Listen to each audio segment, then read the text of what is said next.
Bilang bahagi ng paghahanda sa anumang kalamidad, isinagawa ng Regional Mobile Force Battalion ng NCRPO ang Go Bag Inspection upang matiyak ang mabilis na pagresponde.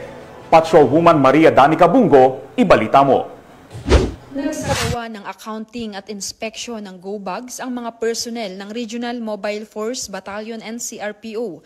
Layo ng aktibidad na tiyaking ang bawat pulis ay may kumpletong essential items na kinakailangan para sa mabilis na pagresponde sa oras ng emergency o anumang hindi inaasahang sitwasyon.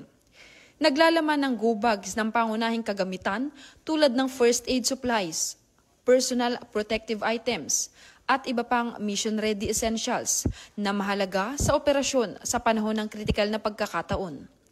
Ang aktibidad ay isinagawa sa pangunguna ni Police Colonel Celso M. Rodriguez, Force Commander.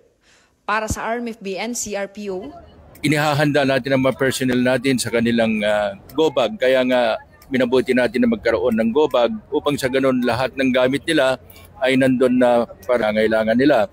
Lalo na yung mga gamot, no? Yung mga kasama natin dito na may mga medical conditions, may mga nakasama dito, no? Ganun pa man, ang inuuna niya ay ang paglilingkod sa bayan. Mula dito sa Grandstand Camp Bagong Diwa, Bikutan, Taguig City at sa pamumuno ng aming Force Commander, Police Colonel Celso M. Rodriguez.